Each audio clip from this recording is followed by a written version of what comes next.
Husband and wife, many a times, the devil tries to bring them apart, rip them to pieces for nothing, for no reason. Sometimes it's because we become impatient with one another. We live with one another. This is why the Prophet, peace be upon him, says, خَيْرُكُمْ لِأَهْلِهِ. If you want to know the best from amongst you, he who is best to his wife and his family members. The same applies to a female. She who is best to her husband and family members. If your husband or your wife or your family members can bear witness that you are a very good person, then indeed you are good, because you live with them 24/7. What's the point of your neighbors and your workmates and others thinking, wow, what a gorgeous man, what a lovely person he is? That's because you go to work, you smile, because you're being paid to smile. You work so nicely, you're so kind to your bosses and everyone because you're being paid to do that.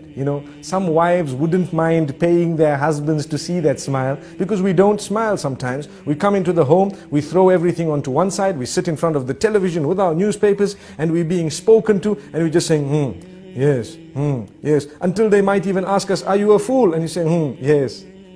This is the type of behavior we have sometimes. We don't even know what they're saying. Yet, someone phones you from work, full concentration on the phone call. What is this?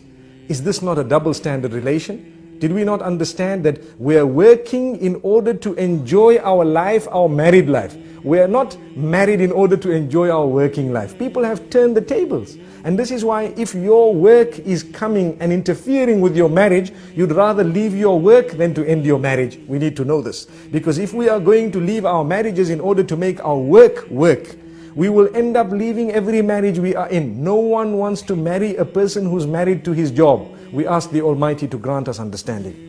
The point I'm raising is, some people prioritize wrongly, and they end up giving priority to that which is not supposed to be right at the top, over and above the things which are supposed to be right at the top. And for this reason, children are neglected, wives are neglected, sometimes husbands are neglected. The way we speak to them is far worse than the way we speak to others. Sometimes, as I said, at work, we can speak so calm, so kind to everyone, but come home, and suddenly we have such a face. Everybody's helter-skelter. Everybody's running around. No one wants to sit with us. We don't sit with anyone. When we're on the table, we have, a frown, and we look at everyone as the most harsh of people. And yet at work, even the girl who brought the tea to us, thank you very much. Oh, it was so sweet of you. Couldn't you say that to your own wife? Thank you very much. It was so sweet of you. Sometimes we have these examples can go on and on. But the point being raised is we need to make an effort to try and build the relation. Relations are built. They don't just happen.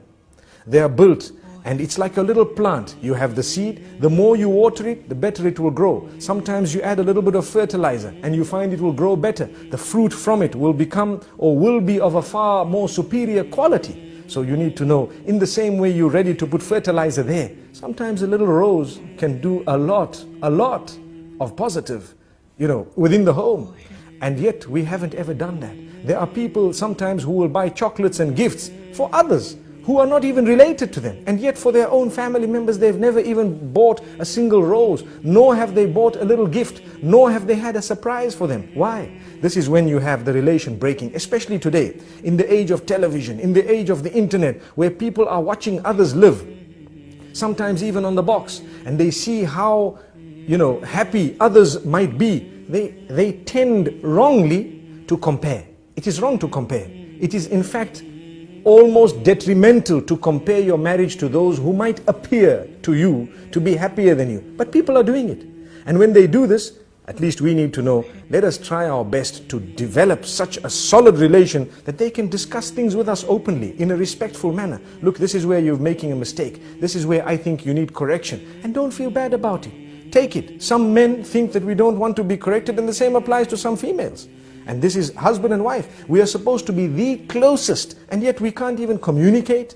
If that is the case, we're wrong. We then have husbands who threaten and continue to threaten. What do they say? No, if you tell me this, I'm going to send you home. What type of a relation do we expect there? She has a right to highlight it, and you need to think about it. This is the closest person to you telling you that I think you need attention. And if they are really thinking that, then you probably do need that attention. Or you need to engage them in discussion and convince them why you don't need that. But you don't just dish out commands. I don't even have time. I don't have time to talk to you. I don't have time. Come the weekends, we're sitting with our friends. Well, why did you get married? You have a wife, you have children. These are the first order of your friends. This is the most intimate circle. If you are not prepared to spend time with them, then how do you expect the marriage to work?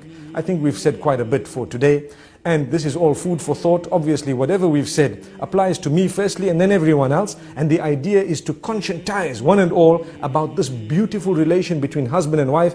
This is only a tip of the iceberg. May we have another opportunity sometime to go a little bit further. Until then, Assalamu alaikum wa rahmatullahi wa barakatuh.